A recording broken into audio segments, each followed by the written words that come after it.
नमस्कार। मैं विनोद चार JSBT क्लासेज में आपका स्वागत करता हूं। हम पढ़ रहे थे महाराणा प्रताप के बारे में। महाराणा प्रताप के बारे में कुछ जानकारी हमने पिछले वीडियो में प्राप्त की थी। आज उसी से आगे जानकारी प्राप्त करते हैं। पिछले वीडियो में हमने महाराणा प्रताप और अकबर के बीच में जो हल्दी घाटी का युद्ध होता है, उस हल्दी घाटी के युद्ध से संबंधित थोड़ी सी जानकारी प्राप्त की थी कि ये युद्ध कब से शुरू होता है, इस युद्ध को क्या क्या नाम दिए गए हैं, कौन कौन से नाम दिए गए हैं, किन किन इतिहासकारों के द्वारा वो नाम दिए गए हैं, इन सब की बात की थी। अब देखते हैं कि ये जो युद्ध होता है, इस युद्ध की योजना है वो किस प्रकार से बनती है, योजना को किस प्रकार से क्रियान्वित किया जाता है, किसके द्वारा कहाँ योजना बनाई जाती है, अकबर के द्वारा इस युद्ध की योजना कहाँ बनाई जाती है और महाराणा प्रताप के द्वारा इस युद्ध की योजना कहाँ बनाई जाती है। तो सबसे पहले बात करते हैं युद्ध योजना।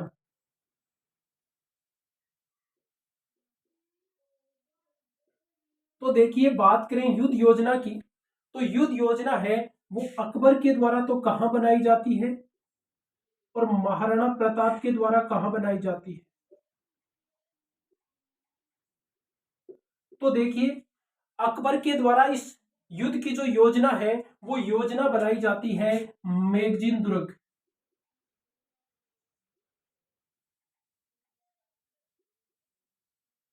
मैगजीन दुर्ग, और मैगजीन दुर्ग कहां पर है, तो ये मैगजीन दुर्ग है अजमेर में। अजमेर में जो मैगजीन दुर्ग है, जिसे अकबर का किला भी कहा जाता है, किस नाम से जाना जाता है, तो इसे अकबर का किला भी कहा जाता है। इसे किस नाम से जाना जाता है, तो इसे अकबर के किले के नाम से भी इसे अकबर के किले के नाम से भी जाना जाता है, अकबर का किला भी कहा जाता है। तो इस अकबर के किले में, या कह सकते हैं कि मैगजीन दुर्ग है अजमेर में, यहां पर इस युद्ध की योजना बनती है, इस युद्ध की योजना बनाई जाती है अकबर के द्वारा। और बात करें महाराणा प्रताप कि महाराणा प्रताप के द्वारा इस युद्ध की योजना कहां पर बनाई जाती है, तो देखिए, महाराणा प्रताप के द्वारा इस युद्ध की योजना है वो कुंभलगढ़ दुर्ग में, जो कुंभलगढ़ दुर्ग है, या कह सकते हैं कि जो कुंभलगढ़ का किला है, उस कुंभलगढ़ दुर्ग में इस युद्ध की योजना बनाई जाती है अकबर के द्वारा। इस युद्ध की योजना मैगजीन दुर्ग अजमेर में, जिसे अकबर का किला भी कहा जाता है, अकबर के द्वारा निर्मित है, इसलिए इसे अकबर का किला भी कहा जाता है। तो यहां पर इसकी योजना बनाई जाती है, और महाराणा प्रताप के द्वारा इस युद्ध की योजना है वो कुंभलगढ़ दुर्ग में बनाई जाती है। अब बात करें उद्देश्य की, इन दोनों का क्या उद्देश्य था, अकबर का इस युद्ध को लेकर क्या उद्देश्य था, और महाराणा प्रताप का इस युद्ध को लेकर क्या उद्देश्य था। तो देखिए, बात करें उद्देश्य में अकबर की, अकबर का क्या उद्देश्य था, तो अकबर का उद्देश्य था महाराणा प्रताप को, अकबर का उद्देश्य था महाराणा प्रताप को बंदी बनाना।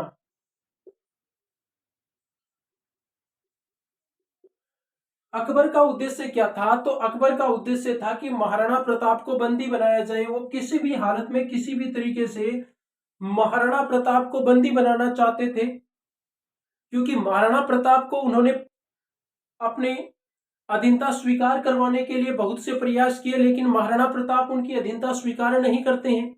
तो अंत में वो इस युद्ध के माध्यम से क्या करना चाह रहे थे, महाराणा प्रताप को बंदी बनाना चाह रहे थे। और यही उनकी योजना थी, यही उनका उद्देश्य था कि चाहे किसी भी तरीके से हो, लेकिन उन्हें बंदी बनाया जाए, महाराणा प्रताप को बंदी बनाया जाए। वहीं अगर बात करें महाराणा प्रताप की कि महाराणा प्रताप का क्या उद्देश्य था, महाराणा प्रताप का जो उद्देश्य था, वो महाराणा प्रताप का उद्देश्य था कि चाहे कुछ भी हो जाए, लेकिन अकबर को, जो अकबर है, उस अकबर को यहां पर अपना साम्राज्य स्थापित न करने दिया जाए, यानी अकबर को हराना।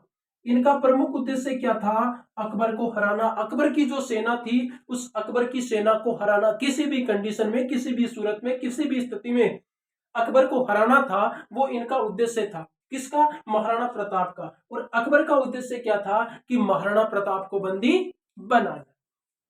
ये दोनों का उद्देश्य था, इसी आधार पर दोनों चलते हैं। अब देखिए आगे बात करते हैं।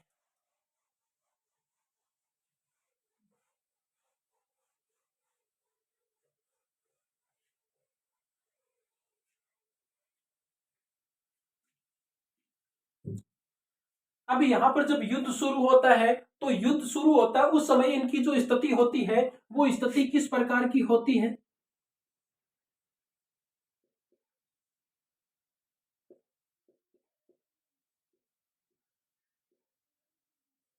अब बात करते हैं इनके सेनापतियों की, कि अकबर की सेना का सेनापति कौन है, महाराणा प्रताप की सेना का सेनापति कौन है?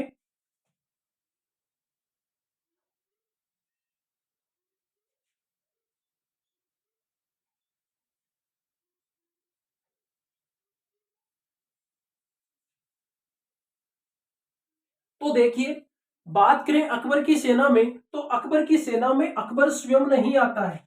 अकबर की सेना है उसकी बात करें तो अकबर स्वयं नहीं आता है। और अकबर की जो सेना थी, अकबर की जो सेना थी उसका प्रतिनिधित्व कौन कर रहा था? तो इसका प्रतिनिधित्व है, उसकी बात करें, अकबर की सेना है, उस अकबर की सेना के प्रतिनिधित्व की बात करें तो जयपुर के जो आगे जाकर शासक भी बनते हैं, जयपुर के शासक भी बनते हैं, मिर्जा राजा मानसिंह। मिर्जा राजा मानसिंह हैं, वो मानसिंह इस समय यहां पर सेना का प्रतिनिधित्व करते हैं। मानसिंह, यानी बात करें तो इनका जो सेनापति था, इनका जो सेनापति था वो सेनापति कौन था? सेनापति था मानसिंह। और इधर सेनापति की बात करें, इधर सेनापति की बात करें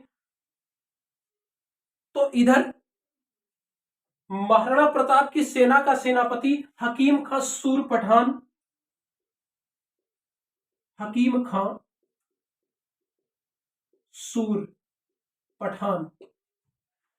महाराणा प्रताप की सेना का सेनापति हकीम का सूर पठान था और अकबर की सेना का सेनापति कौन था? मानसिंह था।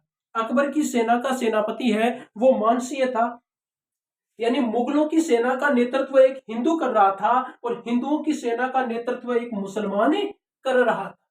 हिंदुओं की सेना का नेतृत्व एक मुसलमान कर रहा था और मुसलमानों की सेना का नेतृत्व एक हिंदू कर रहा था। इस प्रकार की स्थिति यहां पर थी। उसके बाद में देखें तो देखिए, जो युद्ध है वो युद्ध लड़ा जाता है तो उसमें सैन्य जो योजना होती है वो सैन्य योजना किस प्रकार की होती है उसी की बात करते हैं। तो देखिए, जो भी सेना होती है उस सेना के दो दस्ते होते हैं, दो दस्ते होते हैं। और जो दो दस्ते होते हैं उनमें एक तो होता है हरावल दस्ता और दूसरा होता है चंदावल। एक तो होता है हरावल और दूसरा कौन सा होता है? दूसरा होता है चंदावल। एक हरावल दस्ता होता है, एक चंदावल दस्ता होता है। यानी जो ये हरावल दस्ता होता है ये सबसे आगे युद्ध करता है। क्या करता है? सबसे आगे युद्ध करता है। यानी जो अग्रिम पंक्ति होती है, अग्रिम पंक्ति होती है, उस अग्रिम पंक्ति में कौन युद्ध करते हैं? ये हरावल। यानी जो अग्रिम पंक्ति में सबसे आगे जो युद्ध करते हैं, जो सबसे आगे युद्ध करते हैं वो क्या कहलाता है? हरावल दस्ता कहलाता है। क्या कहलाता है? हरावल दस्ता कहलाता है। तो सबसे आगे कौन है? हरावल दस्ता है। तो अकबर की सेना है उसमें भी इसी प्रकार की स्थिति है, सबसे आगे कौन है? हरावल दस्ता है। और महाराणा प्रताप की बात करें तो महाराणा प्रताप की सेना है उसमें भी सबसे आगे कौन सा दस्ता है? तो सबसे आगे यहां पर भी हरावल दस्ता है। और सबसे पीछे कौन सा दस्ता रहता है? सबसे पीछे दस्ता रहता है चंदावल। जो सबसे पीछे दस्ता रहता है वो क्या कहलाता है? वो चंदावल कहलाता है, वो चंदावल कहलाता है। तो देखिए, जो हरावल दस्ते का नेतृत्व करता है वो कौन करता है? सेनापति। कौन करता है? सेनापति। और जो चंदावल दस्ते का नेतृत्व करता है उसे क्या कहा जाता है? तो उसे कहा जाता है कमांडर। उसे क्या कहा जाता है? कमांडर कहा जाता है। अब बात करते हैं, यहां पर सबसे पहले हम बात करते हैं महाराणा प्रताप की इस युद्ध योजना के बारे में। महाराणा प्रताप, तो महाराणा प्रताप है, उन्होंने किस प्रकार से कि वो युद्ध करेंगे, किस प्रकार से अपनी सेना को रखेंगे, इसके बारे में बात करें कि किस प्रकार से वो इन स्थितियों को रखेंगे, ऐसी बात करें तो देखिए, हरावल दस्ता है, उस हरावल दस्ते में अग्रिम पंक्ति में और युद्ध करते हैं। तो यहां पर सबसे पहले हरावल दस्ते में आगे कौन थे, तो यहां पर सेनापति थे हकीम खां। हकीम खां, हरावल दस्ता आगे लड़ रहा है और यहां पर कमान कौन संभाल रहा है, तो सेनापति संभाल रहा है, यानी यहां पर कौन है, हकीम का सूर पठान है। उसके बाद में यहां पर क्या है, सैनिक, उसके बाद में यहां पर सैनिक है, सबसे आगे सेनापति हकीम का सूर पठान है, वो नेतृत्व संभाले हुए है, सबसे आगे हरावल दस्ता है, उसके बाद में सैनिक है, उसके बाद में सैनिक युद्ध कर रहे हैं, और उसके बाद में यहां पर महाराणा प्रताप स्वयं है। यहां पर कौन है, तो यहां पर महाराणा प्रताप स्वयं है। महाराणा प्रताप, यहां पर महाराणा प्रताप स्वयं युद्ध करते हैं, और जहां पर महाराणा प्रताप युद्ध कर रहे थे, और इस स्थिति को क्या कहा जाता है, तो इस स्थिति को कहा जाता है डोलाण। इस स्थिति को क्या कहा जाता है, डोलाण, यानी यहां पर स्वयं महाराणा प्रताप है, वो युद्ध कर रहे थे। सबसे अग्रिम पंक्ति है वो हरावल दस्ता है, सबसे अंतिम पंक्ति है चंदावल दस्ता। यहां पर सैनिक है, लेकिन इन सैनिकों के बीच में भी कौन है, महाराणा प्रताप है। अब जब वो वहां पर बीच में है, तो उस स्थिति को क्या कहा जाता है, तो उस स्थिति को कहा जाता है डोलाण। क्या कहा जाता है, डोलाण। और अब यहां पर फिर से क्या है, तो फिर से यहां पर सैनिक है। इस प्रकार से युद्ध करने की योजना है वो महाराणा प्रताप बनाते हैं। सबसे पहले आगे सबसे अग्रिम पंक्ति में हरावल दस्ता रहेगा, और इसका नेतृत्व कौन कर रहे थे, सेनापति हकीम का सूर पठान थे। उसके बाद में सैनिक थे, और उसके बाद में कौन थे, महाराणा प्रताप स्वयं थे, जिसे किस नाम से जाना जाता है, जो किस नाम से, डोलाण के नाम से। उसके बाद में सैनिक है, उसके बाद में सैनिक है, और सबसे अंत में कौन सा दस्ता आएगा, फिर सबसे अंत में जो रहेंगे वो रहेंगे चंदावल। कौन है, चंदावल। और यहां पर चंदावल दस्ते का जो कमांडर था, यहां पर चंदावल दस्ते के कमांडर की बात की जाए, चंदावल दस्ते का जो नेतृत्व करता है उसको क्या कहते हैं, कमांडर कहते हैं। और यहां पर जो चंदावल दस्ते में था वो कौन था, तो यहां पर था भील पुंजा। भील पुंजा यानी पुंजा भील था। तो इस प्रकार की योजना थी, किसकी थी, ये महाराणा प्रताप की युद्ध योजना थी, कि वो इस प्रकार से अपनी सेना को युद्ध में उतारेंगे, इस प्रकार से अपनी सेना को युद्ध में उतारेंगे, इस प्रकार से उनकी सेना रहेगी। यानी अग्रिम पंक्ति में हरावल दस्ता है, हरावल दस्ते का नेतृत्व कौन कर रहे हैं, तो हकीम का सूर पठान जो इनके सेनापति थे। उसके बाद में रहेंगे इनके सैनिक, उसके बाद में स्वयं प्रताप रहेंगे, उसके बाद में स्वयं प्रताप रहेंगे, उसके बाद में सैनिक रहेंगे, और सबसे अंत में कौन सा होगा, चंदावल दस्ता। हरावल दस्ते का नेतृत्व कौन, सेनापति हकीम का सूर पठान कर रहे थे। डोलाण है, उसका नेतृत्व स्वयं महाराणा प्रताप कर रहे थे। और चंदावल है, इस चंदावल का नेतृत्व कौन कर रहे थे, भीलपुंजा कर रहे थे। तो इस प्रकार की स्थिति है वो तो किसकी थी, प्रताप की सेना की थी, प्रताप की युद्ध योजना की थी। अब इसी प्रकार से युद्ध योजना की बात करते हैं, वो अकबर की सेना के बारे में बात करते हैं कि अकबर की सेना है वो किस प्रकार की थी।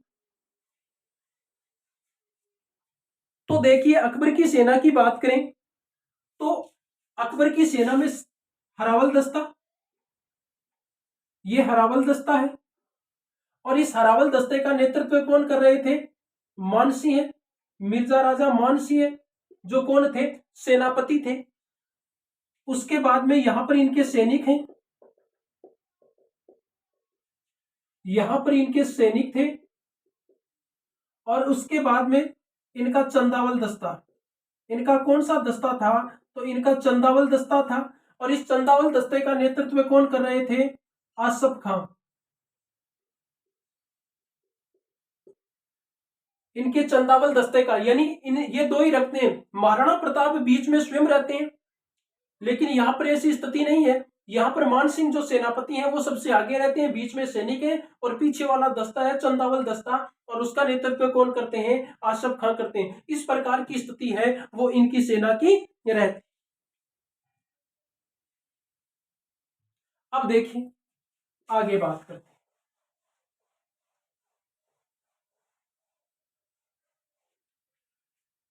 अगर बात करें इस समय सेना की कि किसके पास में क्या सेना थी, तो अलग अलग इतिहासकारों के द्वारा वैसे तो अलग अलग मत दिए गए हैं, लेकिन कहा यह जाता है कि अकबर के पास में बहुत बड़ी सेना थी और महाराणा प्रताप के पास में बहुत कम सेना थी।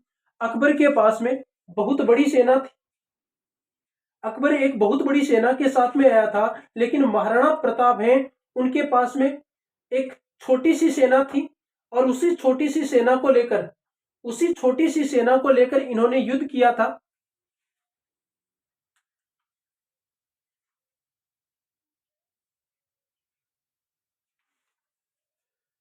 और अगर इसकी बात करें तो इनकी जो सेना थी, उस सेना के औसत अनुपात के बारे में कहा जाता है कि अकबर जितनी सेना लेकर आया था उसका एक चौथाई भाग, अकबर जितनी सेना लेकर आया था उसका एक चौथाई भाग है वो महाराणा प्रताप के पास में था। महाराणा प्रताप के पास में अकबर की सेना के मुकाबले एक चौथाई भाग था, एक चौथाई भाग था, यानी अकबर की सेना के मुकाबले महाराणा प्रताप की सेना है वो काफी कम थी, उसके पास में सैनिक बहुत कम थे, लेकिन फिर भी वो युद्ध करते हैं। अब देखिए इस प्रकार की स्थिति थी। अब युद्ध करने के लिए सेनापति है, अकबर की सेना का सेनापति मानसिंह बनकर आता है, और मानसिंह के जीवन काल का यह पहला युद्ध था। मानसिंह है वो मानसिंह है, बात करें इसमें मानसिंह है तो मानसिंह है ना, मानसिंह का सेनापति के तौर पर यह पहला युद्ध था। सेनापति के रूप में, सेनापति के रूप में यह पहला युद्ध था किसका? मानसिंह का। मानसिंह का सेनापति के रूप में यह पहला युद्ध था। तो अब जब कमान मानसिंह को दी जाती है तो मानसिंह युद्ध करने के लिए रवाना होता है, मानसिंह युद्ध करने के लिए रवाना होता है, क्योंकि काफी समय भी लगेगा, जब वो वहां से चलकर जाएंगे तो काफी समय भी लगेगा, और युद्ध करने के लिए जब वह रवाना होता है तो कहते हैं कि 3 अप्रैल 1576 को मानसिंह है ये 3 अप्रैल को शाही सेना लेकर 3 अप्रैल को शाही सेना लेकर ये रवाना हुआ था।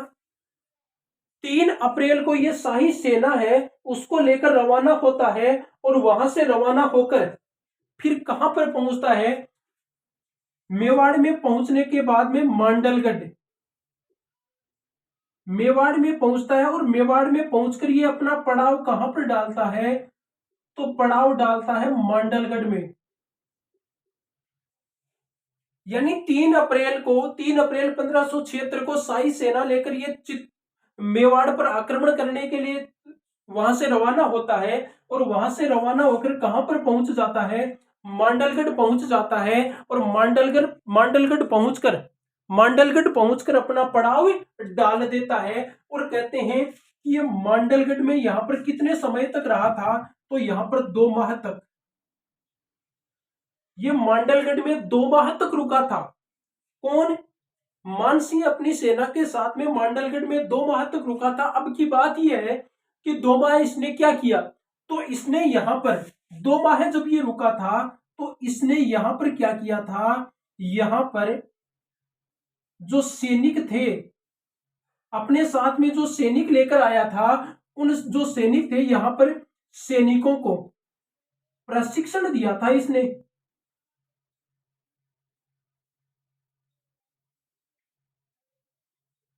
यानी 2 माह तक ये अपने सैनिकों को यहां पर प्रशिक्षण देता रहा कि किस प्रकार से आपको ये जो पहाड़ियों में युद्ध लड़ा जाएगा, घाटी में जो युद्ध लड़ा जाएगा, इनमें आपको किस प्रकार से युद्ध करना है। क्योंकि मुगलों की जो सेना थी वो समतल मैदान में युद्ध अच्छी तरीके से करना जानती थी, लेकिन इन पहाड़ियों में, इन पर्वतों पर युद्ध कैसे किया जाए, इन ऊपर खापड़ स्थानों पर युद्ध कैसे किया जाए, इनका इन्हें पता नहीं था। इसीलिए मानसिंह इनको पहले लेकर आता है और यहां पर क्या करता है? इनको प्रशिक्षण देता है, यहां पर इनको प्रशिक्षण देता है। 2 महीने तक यहाँ पर प्रशिक्षण देने के बाद में फिर यहाँ से रवाना होता है। फिर यहाँ से रवाना होता है अगले पड़ाव के लिए। अब अगले पड़ाव पर वो जाएगा, किस प्रकार से आगे की क्या योजना बनाएगा, किस प्रकार से युद्ध करेगा, इन सब के बारे में हम चर्चा करेंगे नेक्स्ट वीडियो में। धन्यवाद।